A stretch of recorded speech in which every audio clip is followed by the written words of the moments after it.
जय श्री महाकाल। आप अपने बर्थ चार्ट में लेकर के बैठे हो सपोज शुक्र और केतु, यानी शुक्र कहीं ना कहीं किसी तरह से केतु से कनेक्टेड है और आपको मैरिज लाइफ में प्रॉब्लम आ रही है। तो 100% इस तरह से प्रॉब्लम आ रही होगी कि आप अपनी वाइफ को स्पेस नहीं दे रहे हैं, मतलब कि कहाँ जा रही हो, क्या कर रही हो, किसका मैसेज आया, इतनी देर कहाँ हो गई, बड़े पॉसेसिव हो अपनी वाइफ को लेकर के। तो अगर आप अपनी वाइफ को लेकर के बड़े पॉसेसिव हो, इनसिक्योर हो, तो ये सब चीज़ें छोड़ दो। क्यों? क्योंकि आपकी जन्म कुंडली में शुक्र और केतु कंजंक्ट हैं या एस्पेक्ट में हैं या कहीं ना कहीं ट्राइन में कनेक्टेड है।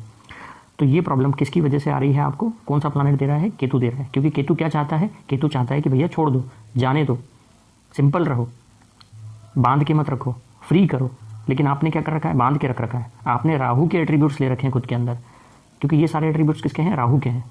लेकिन आपका बर्थ चार्ट आपसे क्या कह रहा है? भैया केतु की तरह रहो, मतलब चीज़ों को छोड़ो, जाने दो, बांध के मत रखो, उसे स्पेस दो, गिव सम स्पेस। ठीक है, तो ये प्रॉब्लम नहीं आएगी। तो एक ये कंजंक्शन हमने लिया कि शुक्र के साथ क्या है? केतु है, और व्यक्ति पॉसेसिव है, तो मैरिज लाइफ में 100% प्रॉब्लम आएगी। लेकिन यहीं अगर शुक्र के साथ केतु नहीं, जबकि राहु कनेक्टेड हो और व्यक्ति पॉसेसिव हो, यानी अपनी वाइफ को लेकर के बहुत ही इनसिक्योर हो, पॉसेसिव हो, भैया कहाँ हो, कैसी हो, क्या कर रही हो, किसका मैसेज आया, ये सब कर रहा है, तो ठीक है, उसकी मैरिज लाइफ अच्छी चल रही है। अगर वो यहाँ पे ये रखेगा कि वाइफ की तरफ ध्यान ही नहीं देख रहा है, कहाँ जा रही है, क्या कर रही है, किसका मैसेज आया, क्या नहीं किया, क्या किया तुमने, अगर वो ये सब ध्यान नहीं दे रहा है तो उसको प्रॉब्लम आएगी। उल्टा है सब कुछ, ठीक है ना।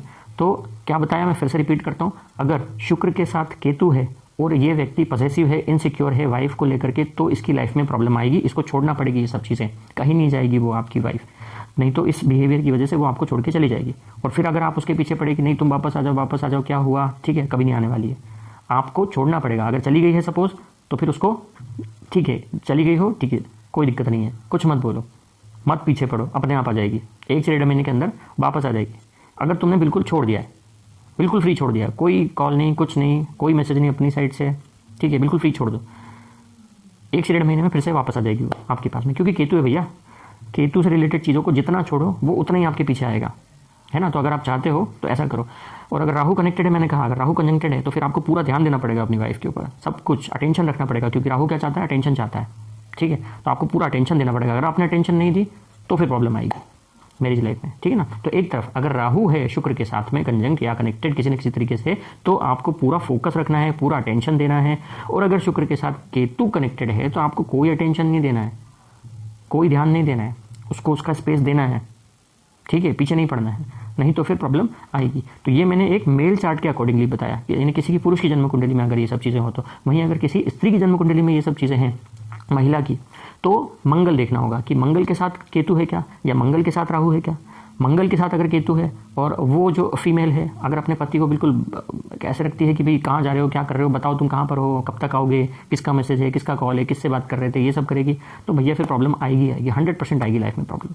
उसको स्पेस देना पड़ेगा, आपको अपने हस्बैंड को स्पेस देना पड़ेगा, अगर मंगल केतु लेकर के बैठी हैं आप तो। और अगर आपके चार्ट में मंगल राहु है तो ठीक है, हस्बैंड को पूरा टेंशन दीजिए, पूरा टेंशन दीजिए, उसका पूरा ध्यान रखिए, सब कुछ कहाँ जा रहे हैं, क्या कर रहे हैं, आप 10 बार पूछिए, कोई प्रॉब्लम नहीं आएगी आपको, ठीक है ना। तो ये राहु या केतु की वजह से मैरिज लाइफ में आने वाली प्रॉब्लम को मैंने बताया कि किस तरीके से समस्या आ सकती है। क्योंकि होता यह है कि कहीं बर्थ चार्ट हमसे कुछ कह रहा होता है कि आप अपना बिहेवियर इस तरीके से रखिए, लेकिन अगर हम उसके अपोजिट रख लेते हैं तो फिर हमें प्रॉब्लम आती है। क्योंकि क्या होता है, जब प्रॉब्लम आनी होती है तो सबसे पहले हमारी बुद्धि भ्रष्ट होती है, मति हर ली जाती है। वो किस तरीके से, मैं एग्जांपल लेकर के समझाता हूँ कि सपोज किसी की शादी नहीं हुई है, लेकिन शादी के लिए जा रहे हैं, लड़की देखने के लिए गए, और वो व्यक्ति सपोज अपनी कुंडली में शुक्र केतु लेकर के बैठा हुआ है, और उसको लड़की बहुत अच्छी चाहिए, सुंदर चाहिए, मॉडर्न चाहिए, एकदम हाईली एम्बिशियस होना चाहिए, ठीक है, अच्छी टिप टॉप दिखने वाली लड़की, बिल्कुल मॉडल की तरह, ताकि साइड में खड़े होकर फोटो खिंचवाए तो अपने फ्रेंड्स को दिखा सके कि देखो भैया कितनी मॉडर्न, कितनी अच्छी लड़की मैंने चूज़ की है शादी के लिए। लेकिन इसे क्या पता है कि शादी के 1 या 2 साल बाद ये किसी को कोई फोटो दिखाने लायक नहीं रह पाएगा, क्योंकि इसकी मैरिज चलेगी नहीं ठीक से। क्योंकि कुंडली में क्या लेके बैठा हुआ है भैया? शुक्र केतु। इसको वाइफ कैसी सिलेक्ट करनी पड़ेगी? जिसमें केतु के गुण हो। भाई केतु के गुण क्या है? Simple as possible.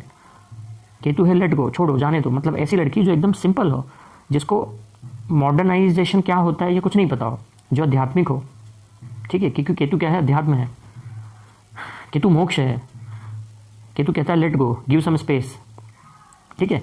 तो इसको ऐसी लड़की चूज करनी पड़ेगी अगर शुक्र केतु लेकर के बैठा है तो, सिंपल है ना, जो बहुत मॉडर्न नहीं हो। लेकिन अगर इसने मॉडर्न लड़की सिलेक्ट कर ली तो फिर इसकी लाइफ में 100% प्रॉब्लम आएगी। और वैसे ही अगर कोई गर्ल है और वो अपने चार्ट में मंगल केतु लेकर के बैठी हुई है, तो सेम चीज़ है कि उसको भी जो लड़का चूज़ करना चाहिए वो बिल्कुल सिंपल करना चाहिए। क्योंकि अगर वो कोई मॉडर्न हैंडसम डैशिंग लड़का अगर उसने चूज़ कर लिया, सेलेक्ट कर लिया कि नहीं कितना अच्छा दिखता है, बहुत बढ़िया है, मुझे तो मॉडर्न लड़का चाहिए, कुंडली में मंगल केतु है, नहीं बनेगी, 100% प्रॉब्लम आएगी रिलेशनशिप में। ठीक है, तो अपने बर्थ चार्ट में राहु या केतु की पोजीशन के अकॉर्डिंगली मेल चार्ट में वीनस को देखिए कि राहु और केतु से किस तरीके से कनेक्टेड है, और फीमेल चार्ट में मंगल से देखिए कि वो राहु और केतु से किस तरह से कनेक्टेड हो, और उसके अकॉर्डिंगली अपने लाइफ पार्टनर को चूज़ कीजिए। और अगर लाइफ पार्टनर है ऑलरेडी और आपको ये प्रॉब्लम आ रही है, तो मैंने जो बताया उसके अकॉर्डिंगली आप अपना बिहेवियर चेंज कीजिए। ठीक है ना। और एक चीज़ और कि चलिए, जय श्री महाकाल।